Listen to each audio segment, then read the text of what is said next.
Alright guys, how you guys doing? Apple has quietly updated the new MacBooks this morning, and it's the same price point, £849, shipping within 24 hours. I'm sure if you go into your store today, they will have it in stock. The processor, as as expected, is better than the previous one obviously.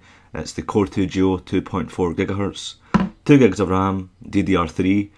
It's got the same graphics card as the MacBook Pro, the new MacBook Pros which are released last month in April 2010, the Nvidia GeForce 320M. It's also got the same battery life, which is up to 10 hours or better in some instances. Again, the 10-hour battery life is on the new MacBook Pros, again released in 2010 of April. Now to me the MacBook specs are very identical to the baseline 13-inch MacBook Pro, which is £150 dearer.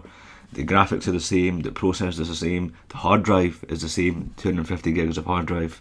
The only difference between the MacBook and the baseline MacBook Pro is that the MacBook Pro has an SD card.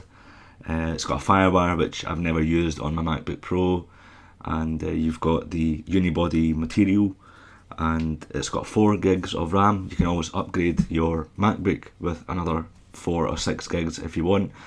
But is that £150 worth it? That is for you to pretty much decide.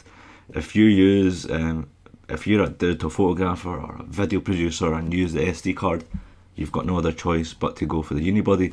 I say no other choice, but you can always get a USB to SD card. But again, it's going to be taking up a USB port, and we all know the MacBooks have a lack of USB ports. So that's something to take into consideration. The FireWire, again, if you've got devices with FireWire, again you have no option but to go with FireWire. You can't use a converter, so you have to go with the MacBook Pro. But in terms of the material, the unibody, to me that is really no biggie. I actually like the white ones. Whether the unibody is more effective in terms of keeping heat away, it depends what you're going to do with the MacBook and the MacBook Pro. If you're going to be doing heavy video editing, you shouldn't be going for the MacBook in the first place. If you're going to be doing the occasional video processing or editing, then the MacBook would be fine. But if you're going to be doing heavy video footage, then you shouldn't even be looking at the MacBook, in my opinion. You should be going for the MacBook Pro or the iMac at least. And I thought I would update you guys as to see which one you're going to be getting, if at all you are going to be getting the MacBook. It'd be interesting to see when the MacBook Airs are going to be getting upgraded, because that is now overdue. So let me know your thoughts about today's quiet update. The stores didn't even go down, they just put it up and it was there and ready to go pretty much. Do also remember to check the video that I made a few weeks ago as to how you can get the cheapest Apple system.